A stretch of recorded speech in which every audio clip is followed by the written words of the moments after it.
SpaceX successfully launching the latest crew of NASA astronauts to the International Space Station. 3, 2, 1. Ignition and liftoff. Go SpaceX, go NASA Crew 10. Their arrival will allow NASA astronauts Sunny Williams and Butch Wilmore to finally hitch a ride home with the crew who will be leaving the station.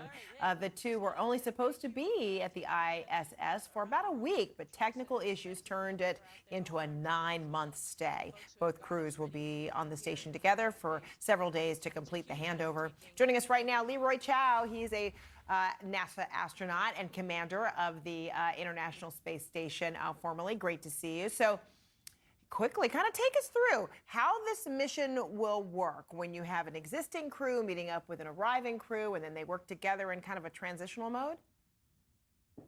Well, that's right, and this can be thought of as typical crew exchange. This happens, 3 or 4 times every year. A crew goes up and the crew comes down. Part of the crew. And so what happened was when Butch and Sunny had problems with their Starliner spacecraft back 9 months ago when they went up. It was only supposed to be about a week-long mission. They were supposed to come back, but NASA lost confidence because they couldn't get to the bottom of what was going on with the spacecraft, so they brought it back empty. And so Butch and Sunny joined the crew that was up there, and 2 of the people who were going to go on the next crew a month later were pulled off, right? So now the crew that just launched last night, they will dock later tonight. They will open the hatch and get on board. Sunny and Butch will spend a few days with them, kind of just, helping them kind of get re-familiarized with the station. And then they, with the rest of their crew, are going to get into their spacecraft and come back to Earth. So that's not going to happen any earlier than Wednesday. So we're hoping to see Butch and Sunny back on Earth Wednesday. And if not, then maybe hopefully a day or 2 later. Oh my gosh, that'll be so exciting. So, even though Butch and Sunny, trained for the possibility of a longer stay at the ISS, what are their bodies and minds going to be going through on the journey home and then once on soil? Well, sure. And so astronauts are scheduled for 2 hours of physical exercise a day aboard the station. We have a variety of machines that help keep our bodies healthy, our hearts, lungs, muscles, bones, things like that. But there's no question when you come back down, they're going to be super dizzy. The brain has forgotten what to do with the signals coming from your inner ear, your otolith.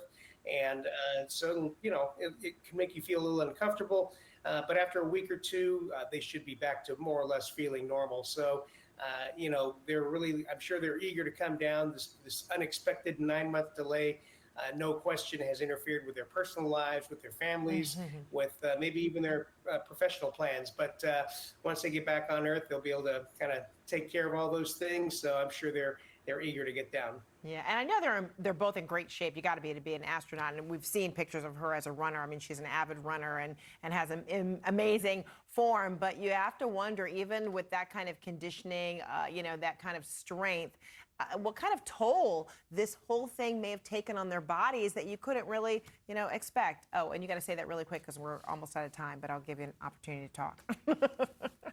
Sure. Yeah. No. No question about it. It's there's gonna be that readaptation to come down, and of course there's nothing we can do about the increased radiation you get up there. And so their mission, being 9 months long, was 50% longer than most long duration flights, which are around 6 months. But they'll be okay. And they'll. Even though this was unexpected, we're taught to adapt. Well, we all can't wait to see them. Leroy Chow, what a pleasure. Thank you so much. Great to see you.